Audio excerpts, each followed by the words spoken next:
Hi, my name is Samuel Betances. I am an educator and an author, and I've written a book called Winning the Future Through Education, One Step at a Time. The reason why I wrote the book is because we're in a crisis. We're living in the age of technology, when people need to get more education if they're going to make a difference in helping us to solve problems and improve the quality of their lives. The future is ahead of schedule.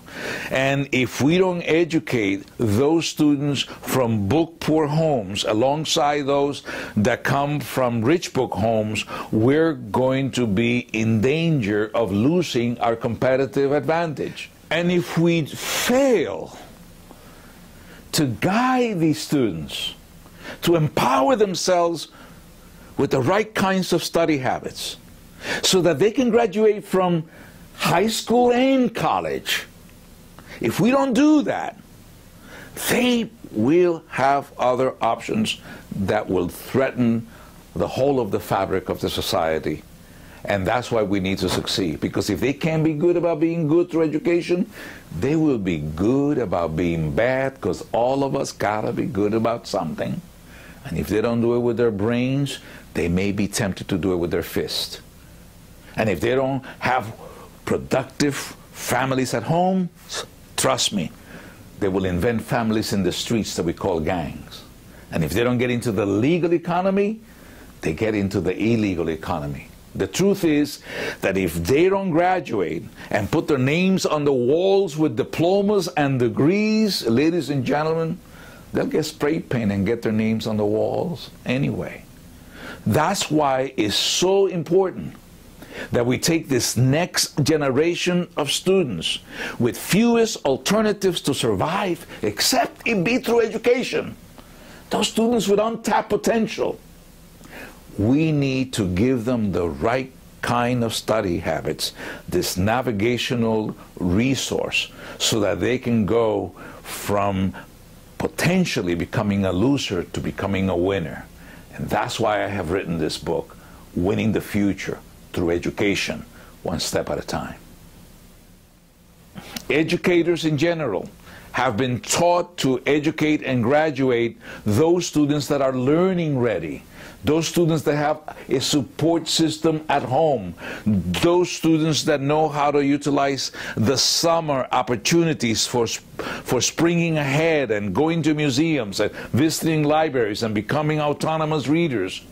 But for those students that do not have those resources, this book, Winning the Future, is there to help. Did you know that students from book-poor homes, when the summer ends, when they graduate from the 9th grade and go to the 10th grade, by the time they get to the 10th grade, they lost 2 months of everything they learned in the regular academic year, and it's going to take them up to 6 weeks to catch up, unless we figure out how to get them to understand that they have to become autonomous readers during the summer months so that they won't fall behind. Every 4 books read equals 1 correct answer in a verbal achievement examination.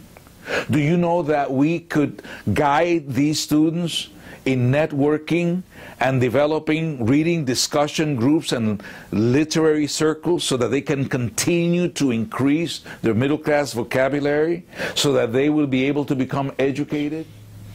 If you are a professional in a Gear Up program or Upper Bound or the first year experience, I recently spoke in Tampa to a summit called Black and Brown and College Bound.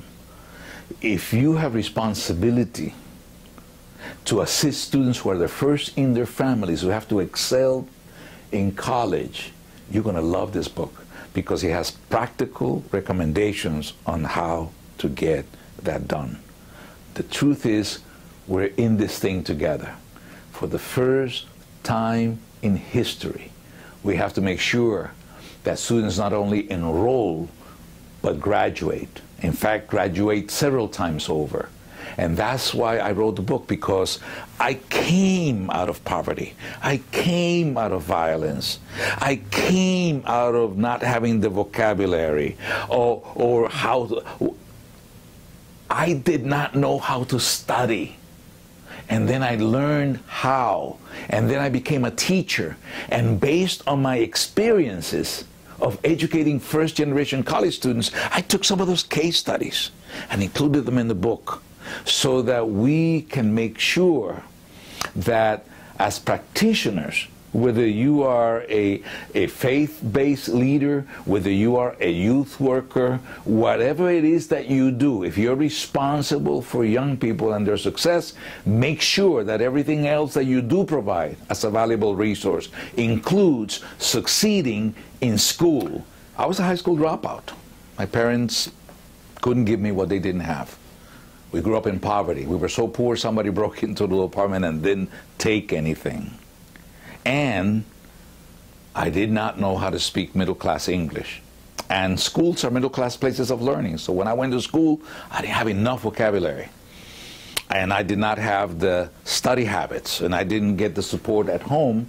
My parents loved me, but they couldn't give me what they didn't have. So as a result of that, I started to fail. My brother by that time had joined gangs, gone to prison, and died of violence.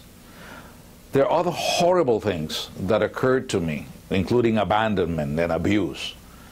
And as a result of that, I thought that my only way out of that impossible set of circumstances was to join the military. But even there I failed. I couldn't pass a simple military test that didn't even require a high school diploma.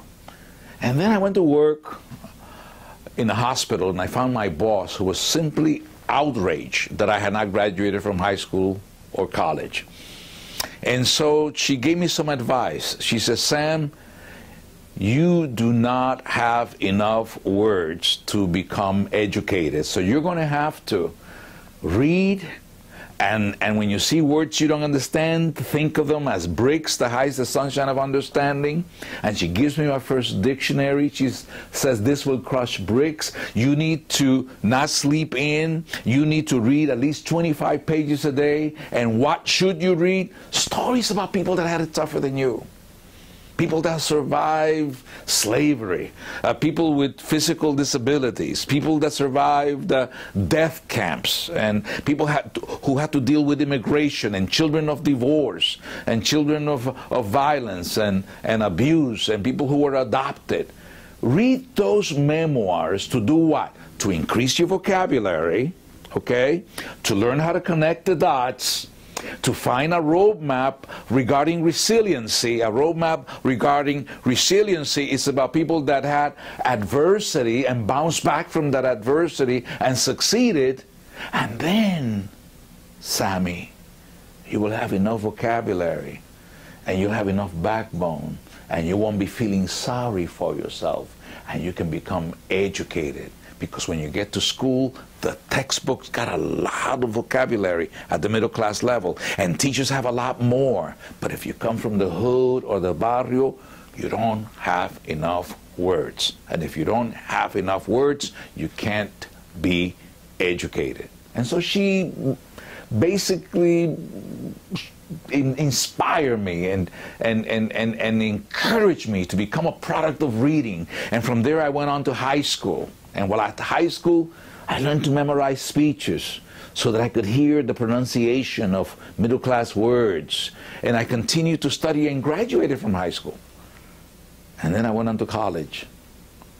And then I was recruited to go to Harvard University, where I earned 2 graduate degrees from the Harvard Graduate School of Education. And one of the things that I've learned at Harvard University, which was very important, is that a professor came up to me and basically says, Sam, you've gotten in, you got recruited, you've met the requirements to study here.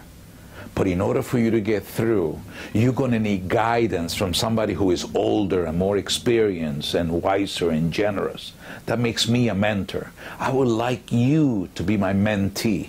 I'd like you to trust me to tell you what no one else will tell you. Give me permission to guide you, and I will be your mentor. All that I require is that you have fire in the belly, and you're hungry to matter and eager to learn, and that you trust me. And so I developed a relationship with this professor who was able to guide me and and he made sure that my decisions were more informed. I didn't have to do what he said, but I had to listen and consider the options. Nobody knows what they want until they know what options are available. And in this book, I have options. I have strategies. I have case studies. I have steps that if you follow them, and if you get young people to follow them, you will increase their competencies for getting through and for graduating. And in that spirit, on how to make sure that they get mentors and coaches as part of that important journey to the head of the class. That's why winning the future is so important.